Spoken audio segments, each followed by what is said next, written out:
Assalamualaikum warahmatullahi wabarakatuh. Halo semuanya, di video kali ini saya akan membahas tentang cost of capital atau biaya modal. Nah, kalau kita ngomongin dunia keuangan, terutama di perusahaan, pasti selalu ada satu pertanyaan penting, yaitu proyek ini layak diambil atau tidak. Dan jawabannya itu sebenarnya simpel tapi krusial banget, yaitu dilihat dari cost of capitalnya. Coba bayangin kalian sebagai analis keuangan di sebuah perusahaan. Nah, perusahaan kalian mau ekspansi, mau buka cabang baru atau investasi di proyek tertentu.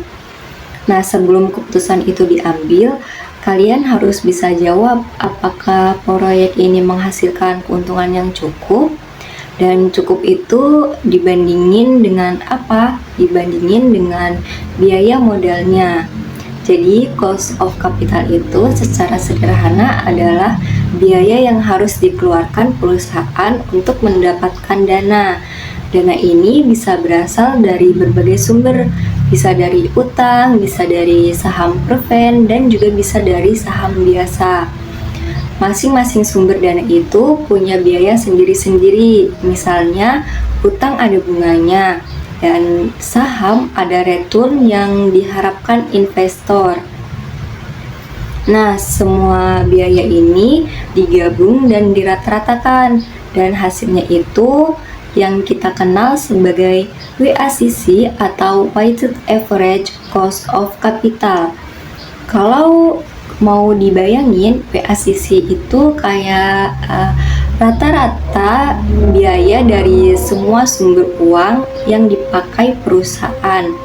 Jadi setiap Rp1 yang dipakai perusahaan itu sebenarnya punya harga, dan harga itu yang disebut sebagai cost of capital. Nah, kenapa cost of capital ini penting banget? Karena cost of capital itu jadi patokan utama dalam pengambilan keputusan investasi. Bahkan sering disebut sebagai hurdle rate atau batas minimal. Artinya, kalau perusahaan mau investasi di suatu proyek, return dari proyek itu harus lebih tinggi dari cost of capital. Kalau rendah, ya sebenarnya perusahaan itu rugi secara ekonomi. Contohnya gini, misalnya cost of capital perusahaan itu 10%. Kalau ada proyek yang diperkirakan menghasilkan return sebesar 12%, berarti proyek itu layak diambil karena returnnya lebih tinggi dari biaya modal. Tapi kalau cuma 8% berarti ditolak karena perusahaan mengeluarkan biaya lebih besar daripada keuntungan yang didapat. Jadi di sini logika sederhananya, jangan sampai perusahaan mengeluarkan uang buat proyek baru tapi keuntungan dari proyek itu bahkan tidak cukup buat nutup biaya modalnya. Nah, kalau kita tarik lebih dalam lagi, sebenarnya keputusan ini bukan cuma soal untung atau ruginya proyek, tapi juga berkaitan langsung dengan nilai perusahaan atau corporate value. Tujuan utama perusahaan itu kan bukan sekedar dapat laba, tapi juga meningkatkan nilai perusahaan di mata investor. Artinya, setiap keputusan investasi itu harus bisa memberikan nilai tambah. Kalau perusahaan mengambil proyek yang returnnya lebih tinggi dari cost of capital, maka proyek itu akan meningkatkan nilai perusahaan. Tapi sebaliknya, kalau returnnya lebih rendah, justru akan menurunkan nilai perusahaan. Misalnya ada proyek dengan return 10% dan cost of capital juga 10%. Sekilas kelihatan aman, tapi sebenarnya proyek itu tidak menambah nilai apa-apa. Bahkan kalau di bawah itu jelas merugikan. Nah, dari sinilah pentingnya ketetapan dalam menentukan cost of capital, terutama saat mengevaluasi proyek. Masalahnya di praktek nyata banyak perusahaan melakukan kesalahan dengan menggunakan satu angka cost of capital untuk semua proyek. Padahal setiap proyek itu punya tingkat risiko yang berbeda-beda. Misalnya, perusahaan menetapkan WACC sebesar 10%, lalu semua proyek dinilai pakai angka itu. Nah, ini bisa jadi masalah. Bayangin ada proyek yang risikonya tinggi, harusnya cost of capitalnya misal 13%, tapi karena perusahaan pakai patokan 10%, proyek dengan return 11% akan terlihat layak, padahal sebenarnya tidak. Sebaliknya, ada proyek yang risikonya rendah dengan return 9%, kalau dibandingkan dengan 10% mungkin ditolak. Padahal kalau dihitung dengan cost of capital yang sesuai, misalnya 7%, proyek itu sebenarnya menguntungkan.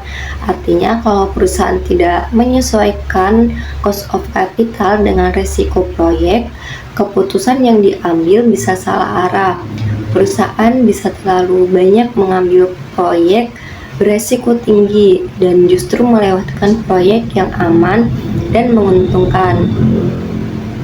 Dalam jangka panjang, hal ini bisa meningkatkan risiko perusahaan secara keseluruhan, membuat cost of capital naik, dan akhirnya menurunkan nilai perusahaan. Nah, balik lagi ke cost of capital, konsep ini juga dipengaruhi oleh banyak faktor. Ada faktor yang tidak bisa dikontrol perusahaan dan ada juga yang bisa dikontrol. Yang pertama, faktor yang tidak bisa dikontrol itu biasanya faktor eksternal, seperti tingkat suku bunga dan pajak. Misalnya, kalau suku bunga di ekonomi naik, otomatis biaya utang perusahaan juga naik. Karena kalau perusahaan mau pinjam uang, mereka harus bayar bunga yang lebih tinggi. Dan bukan cuma utang, bahkan biaya modal dari saham juga bisa ikut naik karena investor minta return yang lebih tinggi. Selain itu, pajak juga berpengaruh, walaupun perusahaan tidak bisa mengatur pajak secara langsung, tapi perubahan kebijakan pajak bisa mempengaruhi cost of capital. Nah, selain faktor eksternal, ada juga faktor internal yang justru bisa dikontrol oleh perusahaan. Salah satunya adalah struktur modal. Perusahaan bisa memutuskan mau lebih banyak pakai utang atau lebih banyak pakai modal sendiri.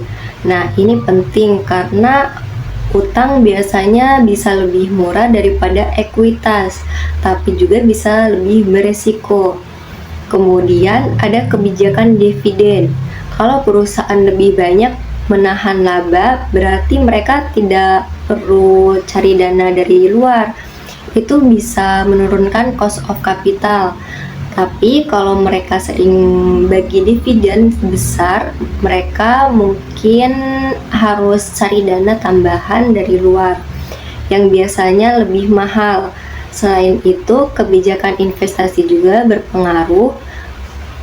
Kalau perusahaan mulai masuk proyek-proyek yang lebih berisiko, maka cost of capital juga akan meningkat.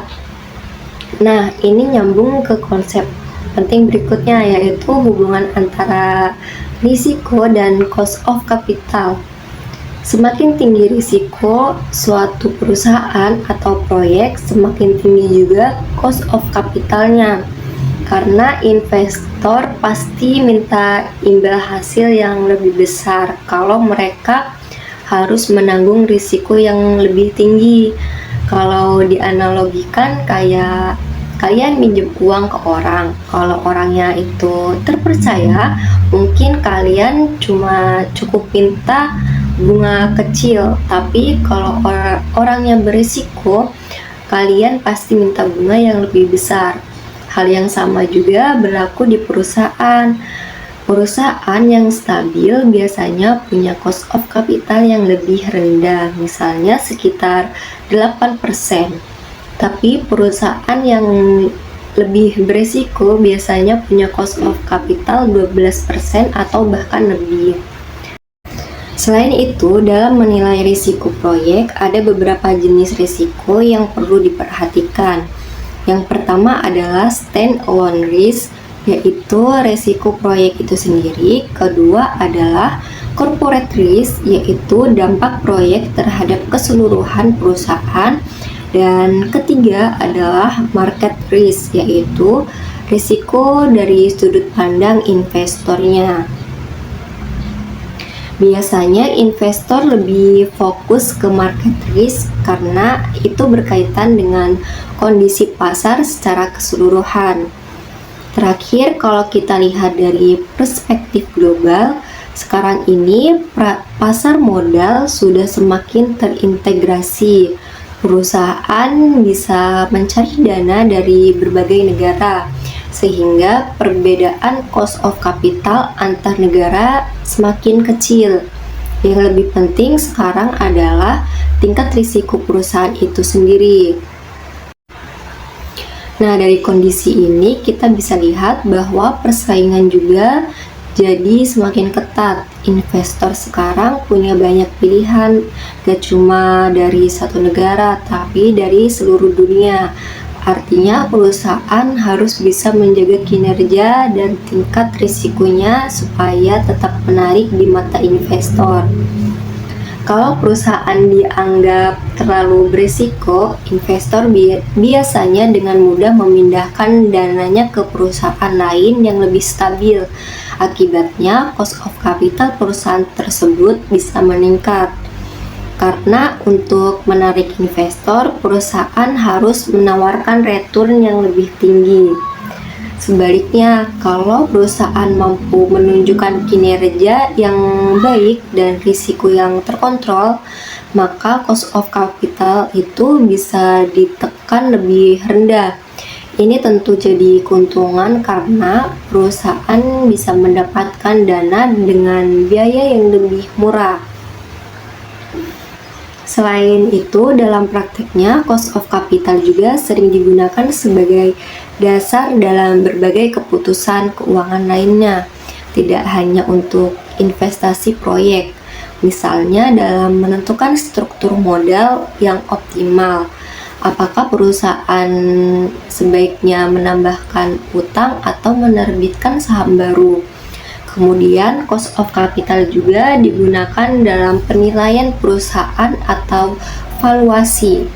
Dalam proses valuasi, cost of capital digunakan sebagai tingkat diskonto atau menghitung nilai sekarang dari arus kas di masa depan. Jadi semakin tinggi cost of capital, biasanya nilai perusahaan akan semakin rendah dan sebaliknya.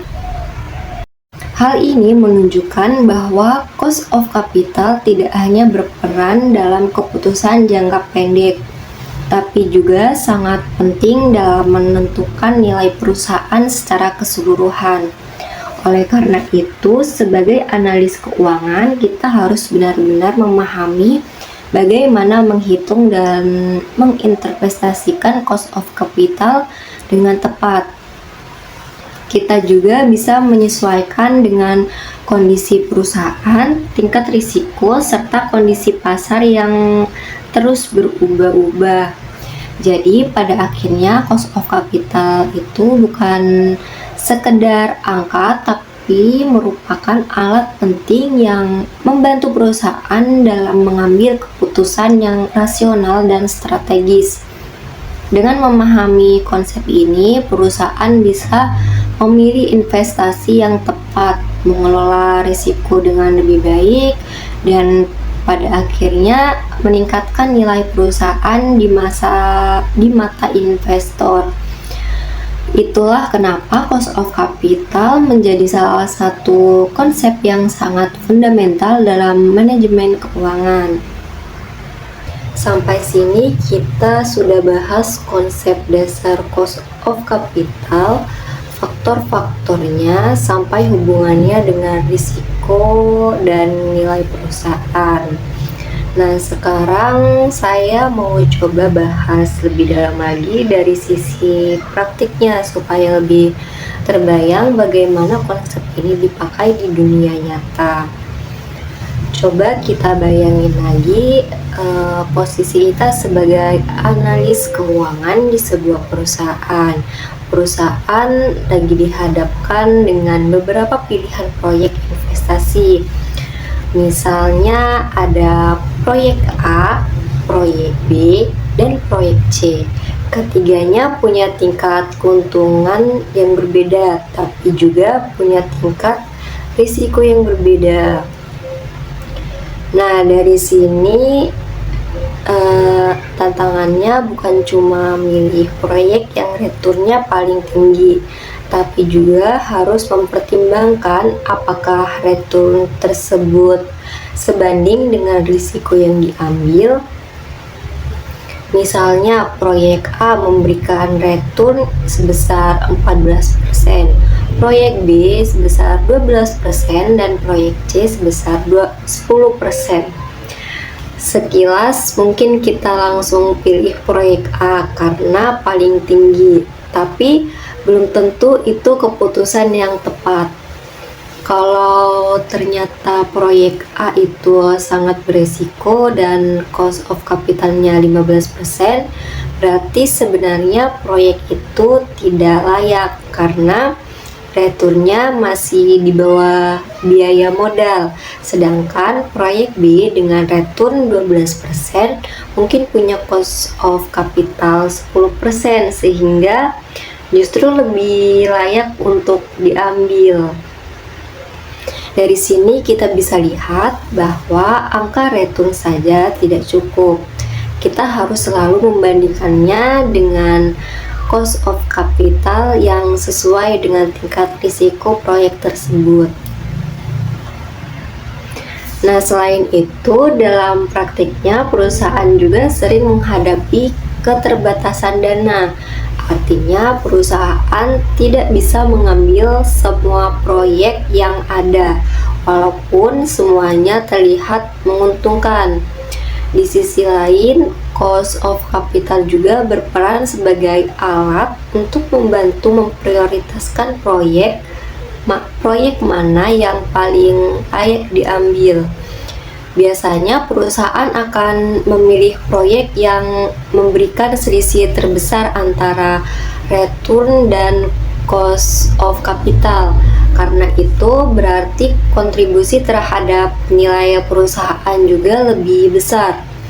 Selain untuk investasi, cost of capital juga sering digunakan dalam pengambilan keputusan sehari-hari di perusahaan.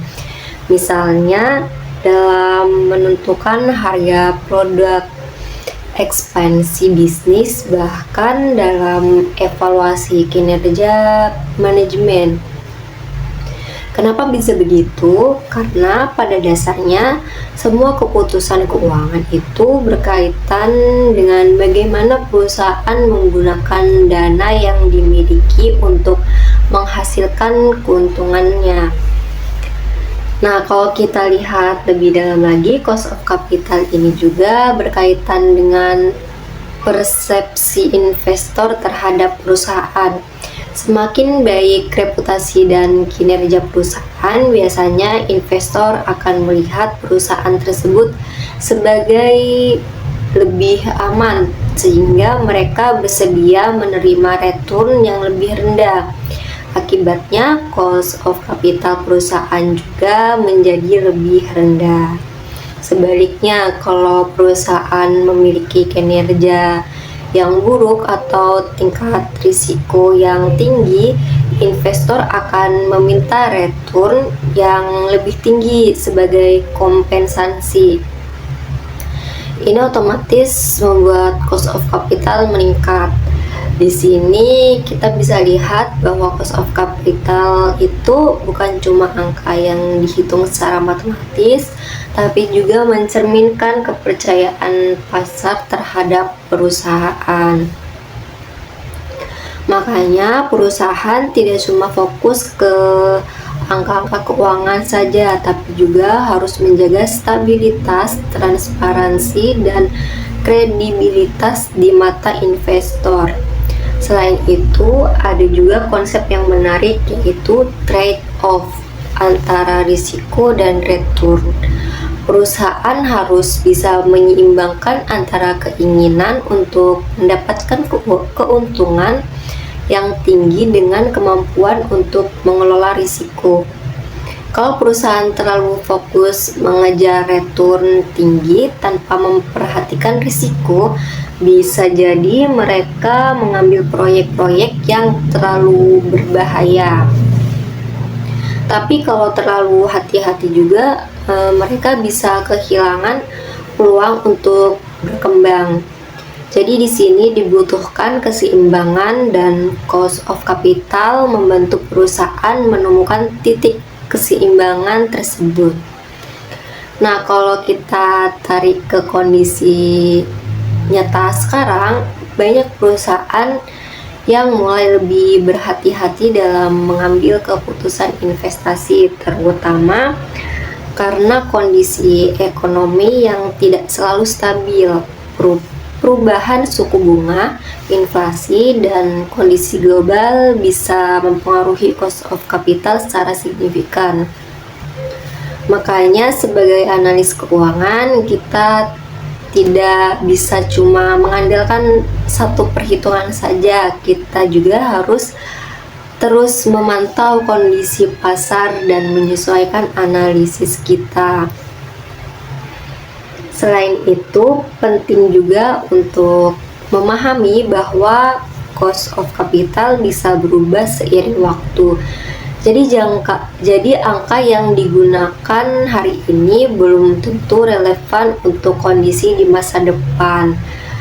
Karena itu, perusahaan biasanya melakukan evaluasi secara berkala terhadap cost of capital mereka supaya keputusan yang diambil tetap relevan dan akurat. Dari semua pembahasan ini, kita bisa simpulkan bahwa cost of capital itu bukan sekedar konsep teoritis, tapi benar-benar digunakan dalam berbagai aspek pengambilan keputusan di perusahaan, mulai dari investasi, pendanaan, sampai penilaian perusahaan. Semuanya berkaitan dengan cost of capital. Dan sebagai analis keuangan, memahami konsep ini dengan baik akan sangat membantu dalam memberikan rekomendasi yang tepat bagi perusahaan. Jadi bukan cuma sekedar tahu rumusnya, tapi juga harus paham bagaimana cara menggunakannya dalam konteks yang sebenarnya. Mungkin itu saja penjelasan dari saya, kurang lebihnya mohon maaf. Wassalamualaikum warahmatullahi wabarakatuh.